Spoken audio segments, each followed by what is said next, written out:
Now, the thing that, so I think there's sort of two things that that will be striking to you if you sort of haven't, say, gone to the hospital before and received bills from them. So the first thing that's striking probably is that, all this stuff totaled $75,000, especially just the room charges. So the thing with hospitals you have to realize is that, they need to actually put something on the bill. They can't just say, okay, we did this, and so now your charges are $75,000. Like they need to actually kind of itemize the items. But the actual sort of, there's no, both sort of from a logistical standpoint, and even if you kind of just try to sort of back away from all the details and think about it from a purely theoretical economic framework, where you're trying to relate the marginal cost of each part of the treatment. In a lot of cases, it's not really clear what the marginal costs really are, right? So you talk about occupying the room. Well, I mean, you can think about how much the room costs to build and how much the hospital costs to build, something that's a fixed cost that's going to be amortized over decades, right? So it's not like you occupying the room actually incurs some marginal cost other than the opportunity cost of somebody else not occupying that same room. And even, when you're talking about doctors, I guess if the doctor's paid per procedure or something like that, then you could actually say, look, it costs $5,000 or whatever to have the doctor come and do this because that's how much their salary, how much they got for it. But if the doctor or certainly the nurses and stuff, if they're just on fixed salaries, then again, it's well, we're going to pay them anyway. Now they're just doing their job. It's not like they're billing an hourly rate per se. So it's not at all clear exactly what the true marginal cost of all of these various components of the treatment are. But the hospital needs to be able to actually cover all of its costs, which are enormous. And so they'll just start kind of using whatever system they use to randomly assign, not truly randomly, but sort of seemingly haphazardly assign very large costs to items that you wouldn't think would cost a lot. And so they don't here it's not that detailed, but in some cases you get sort of these bills that are super detailed, and they'll say pain relief item or something like that is $72 or something, and they give you free Advil or something like that. And they're saying that costs $72. So I think the first thing that would strike you is how high a lot of the cost for some of these, or the charges for some of these items are. The second thing that you'll realize if you look at this is that so you have all the items there. That's all the charges are all of the positive amounts. Then there's an insurance payment there that says totals $14,765. So that's basically what the University of California paid. Most large companies and organizations, including University of California, we have quote unquote health insurance, but not really insurance like you're thinking it's insurance. So Blue Cross or whoever the insurer is administers the plan, but UC is actually self-insuring itself because we're such a large organization that it doesn't make sense to literally buy insurance like you buy car insurance where the insurer pays for whatever risks occur. Rather, the insurer just kind of administers the plan, and UC or any other large company just pays for it out of their revenues. So basically, the university paid $14,765 to its health plan.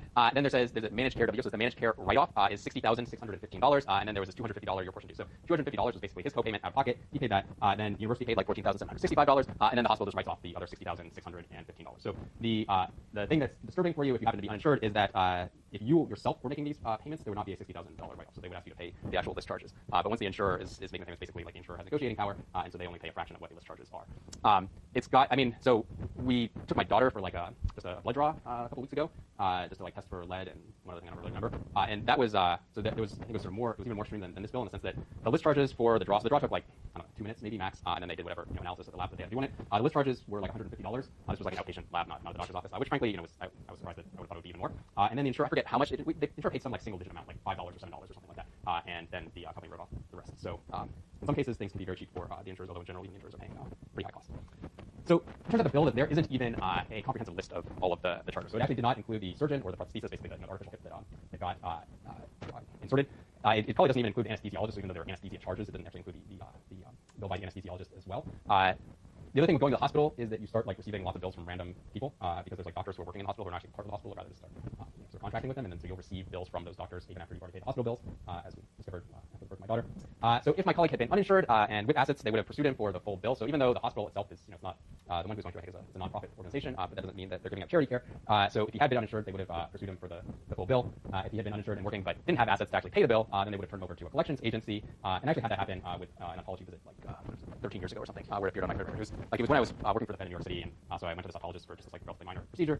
It's not clear to me exactly what happened, if my insurance company didn't want to pay for it or something like that, but I never received the bill. And then something 5 years later, I was just looking at my credit history because I was probably renting an apartment or something like that, and I had this negative item for a collection agency that was related to this supposedly unpaid bill from this oncologist. So they will, you don't pay your medical bills, they will pursue you just like any other bills. In my case, the items I think drop out after 7 years or something like that. So at that point, I was like, no, if I just have to wait another year or something, then it's supposed to disappear.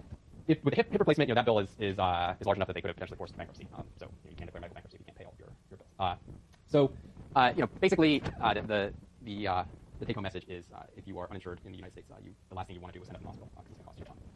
So I think it's clearly an undisputed fact. If you just look at the raw data, that the U.S. does spend a lot on healthcare, much more so than any other nation. So of course, relative to most other nations, we're a lot richer. But even relative to other developed nations that have somewhat similar levels of economic output per capita, we still end up spending probably at least twice as much on average per person on healthcare expenditures. So this is a snapshot that's actually 10 years old at this point. So the numbers have increased. The thing is that the U.S. has the highest healthcare costs, and we also sort of think of ourselves as having the highest growth rates. I don't know that that's actually true. I mean, I think all countries have pretty high growth rates relative to the growth rates of other sectors. Just that the U.S. is starting from a much higher base at this point. So it's just much more salient for us. So for the U.S., even 10 years ago now, it was average healthcare spending was $5,700 per person. Canada is only about $3,000. France is about $3,000. UK was even cheaper at $2,300. Japan was also about $2,300. And so the thing that's kind of funny here is that so not only are we spending more per capita, but if you think of it in terms of like sort of spending per like covered person, then it's going to be even starker, right? Because the U.S. Does not have universal coverage, although we're sort of moving somewhat closer to that now with the PPACA, which is like the what people most people just call Obamacare. So we're moving closer to that, but certainly back then, that was prior to well prior to PPACA, and frankly even with Obamacare, we're still like there's still a significant pool of uninsured people. So if you thought of it as sort of spending per person who's actually covered by the healthcare system, then the U.S. would be that number for the U.S. would be even larger than these other countries, basically pretty near universal coverage. But so the U.S. actually spends more both because prices and quantities are larger, right? So total spending is just going to be like at a very abstract level. Total spending is going to be determined by the price of the services that we use and the quantity of the services that we use, right? So in terms of quantity, we do use more services. Other countries, for example, Canada often comes up as an example, are more likely to have what we call rationing. So basically cases in which not everybody who might want the procedure in question is necessarily going to get it. The question, of course, is whether or not rationing is something that in the U.S. people would view as like a bad word because we basically have this sort of widespread attitude of belief that once you're covered by health insurance, any potential treatment that you think you want should be covered by the insurer. So the question, though, is whether or not rationing really represents a denial of care that's sort of necessary or useful versus just being an efficient allocation of scarce resources. So if we sort of came from the approach that we weren't going to do every single procedure for every single person who wanted that procedure, then we have to think about how we're going to allocate what's now being viewed as a scarce resource, and ideally we probably want to send those procedures towards the people who would benefit most from them. Now, typically, in most so we talked about at the beginning, we talked about like the efficient allocation of scarce resources, and so typically we think of allocating resources according to the pricing mechanism. So if we went back to like week 1 or 2, we would say, well, so if there's only so many, say like breast cancer surgeries or something that are going to go around, shouldn't we just allocate those to the people who are willing to pay most? And in general, I think people don't have I think as a society, people do not have the view that allocation of healthcare procedures should simply just follow willingness to pay. And so given that, certainly you could think an alternative would be who's going to benefit most medically from the procedures. So some people may be good candidates and some people may be bad candidates because they just don't need a procedure at all. So for like breast cancer surgery, it's like you're looking at somebody who had some very like some tumor that was like very slow growing and wasn't clear that it was ever going to pose any threat to their health, you would not think that person would necessarily be somebody who should get the surgery. On the other hand, if it was somebody whose cancer had already like metastasized in all sorts of terrible ways and so forth, and the surgery clearly just wasn't going to do anything at that point, then that would also be a poor candidate. So you can sort of think of like the surgery being ineffective for people at both of those extremes. And so you might want to sort of target the procedure more at the people who are kind of in the middle of those two extremes. On the other hand, if you're just purely like pure libertarian or something, you just say, well, who's going to pay most for the surgery? We'll just have an option, and even if we're sort of giving it to people who they medically don't really need it, we don't care as long as they're willing to pay for it. Again, I don't think that most people have that attitude. So quantity, in terms of quantities, we do sort of do more procedures, I think, especially when we think about specialists than other countries. It's also the case, though, that prices are higher. So like the price per procedure in the U.S. Does tend to be higher than in other countries. So if you just look at, say, physician income as being a significant determinant of prices, even back in 1996, physician incomes were much higher on average than in the U.S. than in other countries. So the U.S. was about $200,000 back then. Canada was only $100,000. France and the U.K. Was even lower. Same thing with Japan.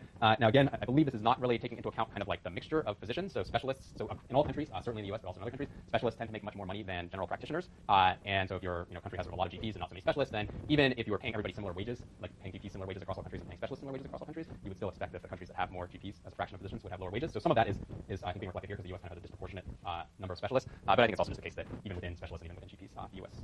Physicians tend to make more than other physicians. So there's sort of a variety of reasons here. As I said, there's a mix of specialists. It's also the case that other countries tend to have free medical education, whereas in the U.S. It's not free, so physicians will take out hundreds of thousands of dollars worth of debt, and then of course they need to pay that back, which naturally means you have higher salary.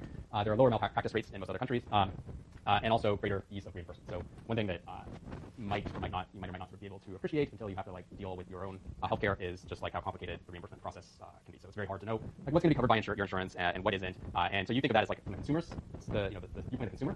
But the physicians don't know either, right? So particularly if you ask your doctor, like, is this going to be covered by my insurance versus not? Like your doctor has no idea at all. They're just going to say like, well, this is what I think is medically necessary versus what isn't. Then they have to basically hire people, to do billing for them, to basically talk to the insurers and figure out what they can actually charge and what they can't. And then they'll submit charges and some things will be approved, and other things will be denied, and then they'll come back to you and say, okay, well, this is what your insurer paid, and now we expect you to pay this remainder and so forth. It's all very complicated. It's all very annoying, and basically you're sort of got more paperwork involved that just takes more human resources to process and everything. It's also the case that in most other countries, physicians are salaried, whereas in the U.S. it's kind of a mixture of salaried doctors and per procedure payments. So the sort of traditional model, if you go back like 50 years ago or something, it was pretty much all sort of per procedure payments. You go to the doctor, you have a procedure done, you pay for that procedure. It's kind of almost like you're going to a car mechanic or something. Right? Your car mechanic isn't really salaried. You just pay them for fixing the car. That's changing to some degree in the U.S. In California, Kaiser is one of the main insurance companies, or HMOs. Kaiser's doctors are salaried, so they just get paid an annual salary regardless of how many procedures they do or don't do. The nice thing about that, from the perspective of Kaiser and healthcare economists, is that then there's no incentive to do sort of extra unnecessary procedures because it's not like you get extra money just because you do these extra procedures. So having salaried doctors, probably does on the margin at least keep prices lower than having or keep spending lower than having more of these per procedure payments. Okay, so we'll continue talking about that.